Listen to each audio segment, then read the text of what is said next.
मनोगर नाम के एक गांव के बड़े से जंगल में कविता, राजू और इंदु 3 दोस्त रहते थे।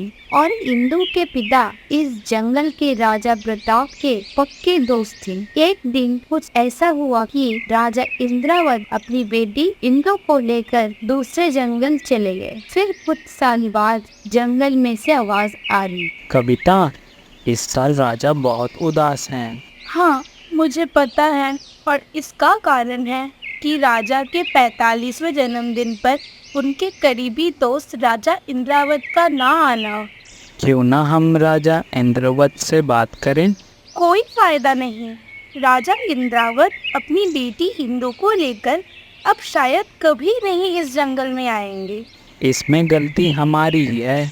अगर हम थोड़ा सा ध्यान देते तो पिछले वर्ष इंदु के सर पे वो पेड़ न गिरता। पर हवा ही इतनी तेज चलने लगी थी और तूफान आने लगा था, तो इसमें भला हम क्या ही कर सकते थे। हाँ, वो तो है, पर अब राजा प्रताप की उदासी देख के मुझे नहीं लगता कि वो अपना जन्मदिन मनाएंगे। और बिना राजा इंद्रावत के राजा प्रताप का जन्मदिन अधूरा है।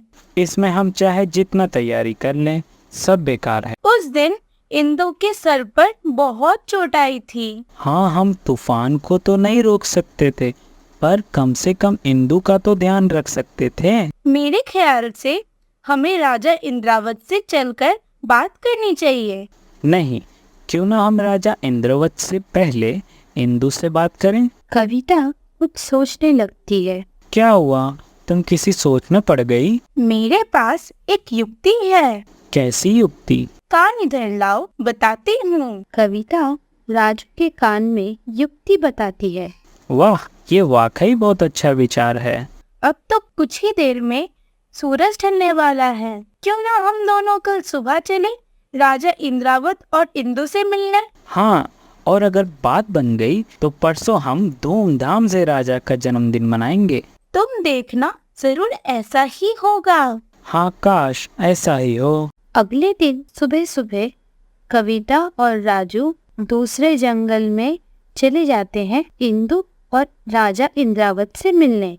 इंदु कहीं दिखाई नहीं दे रही। थोड़ा ढूंढते हैं ना, यही कहीं होगी।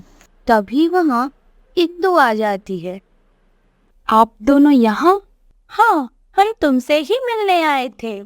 मुझसे मिलने? वाकई? दरअसल हम तुम्हें न्योता देने आए हैं।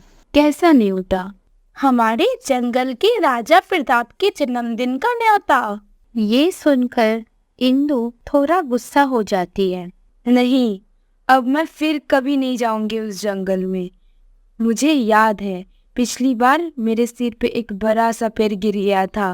राजू बात को संभालते हुए कहता है कि अच्छा, ठीक है, मत चलो, पर हम सब एक साथ जंगल में घूम तो सकते हैं। हाँ, घूम तो सकते ही हैं। घूमते घूमते राजा इंद्रावत भी उन्हें मिल जाते हैं। अरे, तुम दोनों यहाँ? वो हम दोनों इंदु से मिलने आए थे। जंगल घूमते घूमते कविता अचानक से कहती है, इंदु, इस जंगल में कितने अजीब से पेड़ है ना। मतलब ये कितने अजीब से पेड़ हैं। देखो, इसमें आम लगे हैं, तो इसमें केले, और इसमें अमरूद। कितना अजीब है ना। कितना अच्छा होता अगर सभी पेड़ पर एक ही जैसे फल उगते। इंदु हंसने लगती है। अरे, सभी पेड़ पे एक जैसे फल कैसे उग सकते हैं? यही तो हम तुम्हें समझा रहे हैं इंदु।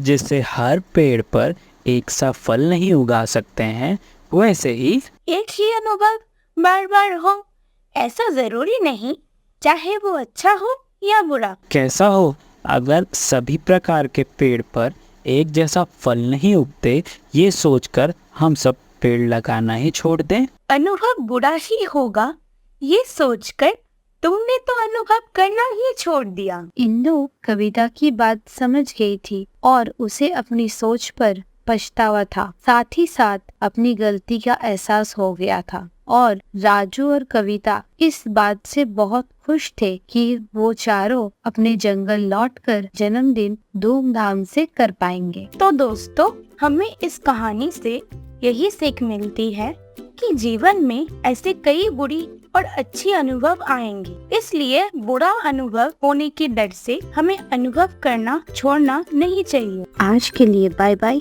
मिलते हैं नेक्स्ट वीडियो पे।